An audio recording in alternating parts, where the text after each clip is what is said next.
அஸ்ஸலாமு அலைக்கும் வரஹ்மத்துல்லாஹி வபரகாத்துஹு. அல்ஹம்துலில்லாஹி ரப்பில் ஆலமீன். அஸ்ஸலாத்து வஸ்ஸலாமு அலா ரசூலிஹி முஹம்மதி வ ஆலிஹி வ ஸஹ்பிஹி அஜ்மஈன். அம்மா பஅத்.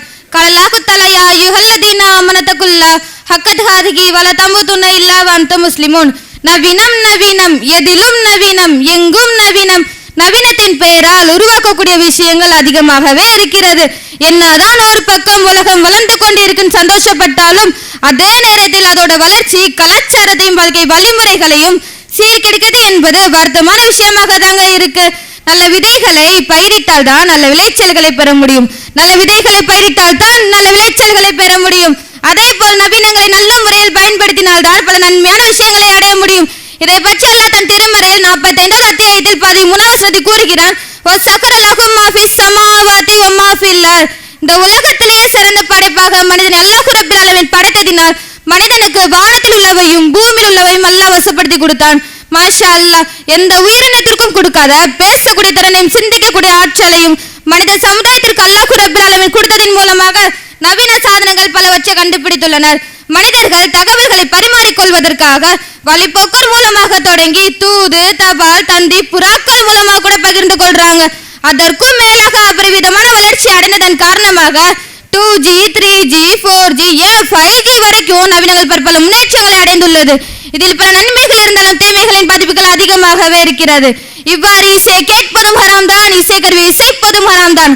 நவீன பொருட்களை தவறான வழியில் பயன்படுத்துவதும் ஹராம் தான். அது தவறு என்று தெரிந்தும் தன் தேவைக்கு அதிகமாக பயன்படுத்துவதும் ஹராம் தான். பாவமான காரியங்களை செய்வதும் ஹராம் தான், அதை செய்ய தூண்டுவதும் ஹராம் தான். இந்த காலகட்டத்தில் பணம் சம்பாதிக்க இணையதளங்கள் பெரிதும் உதவுகின்றன. அந்த வகையில் தவறான முறையில் சம்பாதித்து அது ஹலாலான முறையில் செலவு செய்தால் அது ஹராம் தாங்க. அந்த காலகட்டத்தில் வெறும் பொழுதுபோக்கிற்காக மட்டுமே பார்க்கப்பட்ட தொலைக்காட்சி தற்போதைய காலகட்டத்தில் முழு நேர பொழுதுபோக்காவே மாறிடுச்சு. இந்த காலத்து நவீனங்களை மனித முன்னேற்றம் என்பது எந்த அளவுக்கு இருக்கிறது என்றால், விண்ணுக்கு மேலும் மண்ணுக்கு அடியிலும் அந்த கடலுக்குள்ளும் வியக்கும் உடலுக்குள்ளும் சிறிய அணுவுக்குள்ளும் பெரிய மலைக்குள்ளும் உண்ணும் உணவிலும் உடுத்தும் ஆடையிலும் இதில் எதில் இல்லை நவீனம் என நம் அன்றாட வாழ்க்கையில் சூரியன் உதித்ததிலிருந்து அது மறைகிற வரைக்கும் நவீனங்கள் பயன்படும் மறையவில்லை. ஒரு குழந்தை கருவில் இருப்பதிலிருந்து ஒரு மனுஷன் இறந்துட்டானா அவன் ஐஸ்பீடில் வைக்கிறது வரைக்கும் நவீனங்கள் பயன்பாடு இருந்துட்டே தாங்க இருக்கு. நவீன வளர்ச்சி மனித முன்னேற்றத்துக்கு மிகவும் பயனுள்ளதாக இருக்கு. ஆகையால் அனைத்தையும் இருந்த இடத்திலிருந்தே மொபைல் போன்ல பார்த்து அறிஞ்சு கொள்ளலாம். முந்தைய காலகட்டத்தில் ஹஜ் உம்ரா பயணம் மிகவும் சவாலாக இருந்தது. நடைப்பயணம் ஒட்டகம் மூலமாக சென்று தன் கடமையான பயணத்தை நிறைவேற்றினார்கள். ஆனால் இன்றைய காலகட்டத்தில் நவீனங்கள் மூலமாக ஒரு இடத்திலிருந்து மற்றொரு இடத்திற்கு எளிமையான முறையில் சென்று வர முடிகிறது. அது மட்டும் இல்லாமல் பிளைட் டிக்கெட் ஸ்டே ஃபுட்னு இருந்த இடத்துல இருந்தே புக் பண்ணி தன் கடமையான பயணத்தையும் எளிதாக்கிக்கிட்டாங்க. அன்றைய காலகட்டத்தில் பயனுள்ள கல்வியை கற்றுக்கொள்வதற்காக பல நாட்கள் பயணம் செய்தும் நேரில் சென்றும் கல்வியை கற்கக்கூடிய நிலை இருந்தது. அந்த கல்வியின் மூலமாக ஒழுக்கமும் மார்க்கப்பற்றும் இரையச்சமும் நிறைந்ததாக இருந்தது.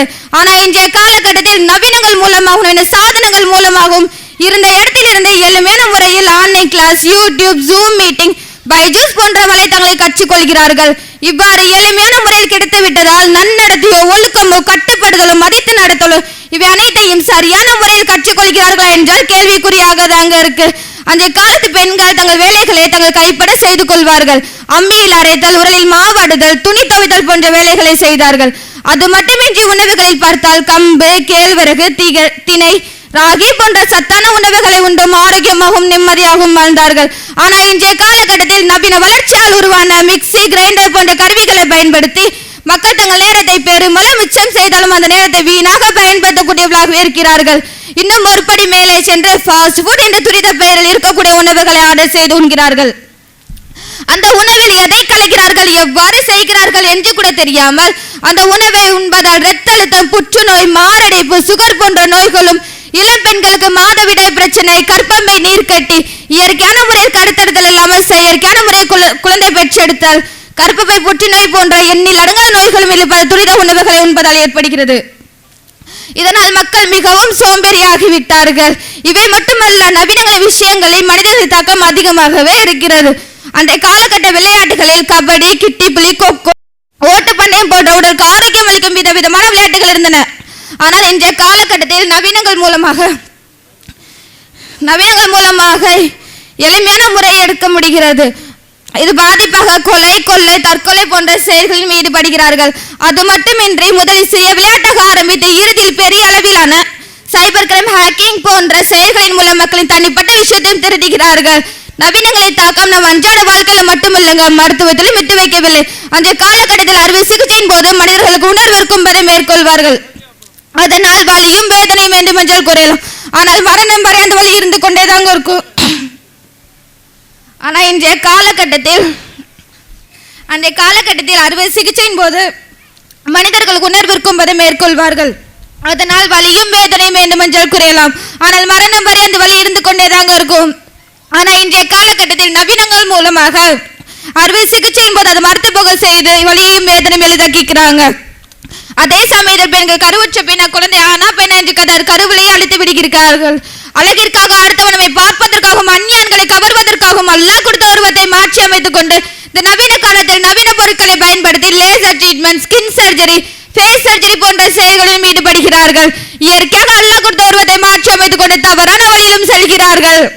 இதை பற்றி புகாரில் நபி ஸல்லல்லாஹு அலைஹி வஸல்லம் அவர்கள் கூறுகிறார்கள், ஒட்டுமுடி வைத்துவிடு பெண்களும் ஒட்டுமுடி வைத்துக் கொள்ளும் பெண்களும், பச்சை குத்திவிடு பெண்களும் பச்சை குத்திக் கொள்ளும் பெண்களும் ஆகியோர் எல்லாம் சபிக்கின்றான், தன் கருணையில் இருந்து அப்புறப்படுத்துகிறான். இயற்கையாக அல்லாஹ் கொடுத்த உருவத்தை மாற்றி அமைத்துக் கொள்ளும் பெண்களின் மீது அல்லாஹ்வின் சாபம் உண்டாகட்டும் என நபி ஸல்லல்லாஹு அலைஹி வஸல்லம் அவர்கள் கூறுகிறார்கள். அறிந்து கொள்ளுங்கள், நிச்சயமாக உலக வாழ்க்கை வீணும் விளையாட்டும் வேடிக்கையும் அலங்காரமும் ஆகும். இவ்வுலக வாழ்க்கையை அல்லாஹ் ரப்பில் ஆலமீன் வீணும் விளையாட்டுமே தவிர வேறில்லை என கூறுகிறான். வீண் என்றால் பயனற்ற செயல்களையும் பயனற்ற காரியங்களையும் குறிக்கும். விளையாட்டு என்றால் நம் நேரத்தையும் பொழுதை போக்குவதற்காக பயன்படுவதை குறிக்கும். நவீன வளர்ச்சி பயனுள்ளதாக இருந்தாலும் அது மனிதர்களுக்கு இடையே சோம்பேறித்தனத்தை உண்டாக்குவது மட்டுமில்லாமல் மனிதர்களை சிந்திக்க விடாமலும் செய்கிறது. ஆகையால் அலங்காரமான விஷயங்களில் மனிதர்கள் மதிமயங்கி மயமறந்து வாழக்கூடியவர்களாக இருக்கிறார்கள். அல்லாஹ் படைத்ததில் தீமை இல்லை, நாம் பயன்படுத்தும் விதத்தில் தான் தீமை உள்ளது. இந்த உலக வாழ்க்கை என்பது இளமை, முதுமை, ஆரோக்கியம், நோய், செல்வம், இழப்பு, உயிர், மரணம், இதில் எதுவும் இந்த உலகில் நிரந்தரம் இல்லை. இப்படிப்பட்ட நிரந்தரம் இல்லாத வாழ்க்கைக்கு தான் மக்கள் தங்களுக்குள் போட்டி, பொறாமை, சண்டை, சச்சரவு, கணவன் மனைவியுடைய கருத்து வேறுபாடு அனைத்தும் அதிகரித்துக் கொண்டே இருக்கிறது. நபி ஸல்லல்லாஹு அலைஹி வஸல்லம் அவர்கள் கூறிய ஹதீஸில் மறுமையில் நாள் கேள்விகள் கேட்கப்படும். அந்த கேள்விகளுக்கு பதில் சொல்லாமல் அவனது கால் எந்த இடத்தை விட்டும் நகராது. அந்த கேள்வி என்னவென்றால், எவ்வாறு ஆயுளை கழித்தாய், பெற்ற செல்வத்தை எவ்வாறு சிலைப்படுத்தினான், பெற்ற அறிவை எவ்வாறு செயல்படுத்தினான், அவன் உடலை எதற்காக பயன்படுத்தினான். இப்படி மறுமையில் கேட்கப்படும் கேள்விகளுக்கு சரியான பதிலை சொல்ல வேண்டும் என்றால் அல்லாஹ்வும் அல்லாஹ்வின் தூதரும் காட்டி தந்த வழிமுறைகளை பின்பற்றி பயனுள்ள கல்வியை கற்றும் அதன்படி நற்செயல்களையும் அமல்களையும் செய்து இன்ஷா அல்லாஹ் பதிலளிக்கும் வாய்ப்பை நாம் அனைவருக்கும் தந்து அருள் புரிவானாக. ஆமீன். வாஹித் தஹ்வானா அல்ஹம்துலில்லாஹி ரப்பில் ஆலமீன். அஸ்ஸலாமு அலைக்கும் வரஹ்மத்துல்லாஹி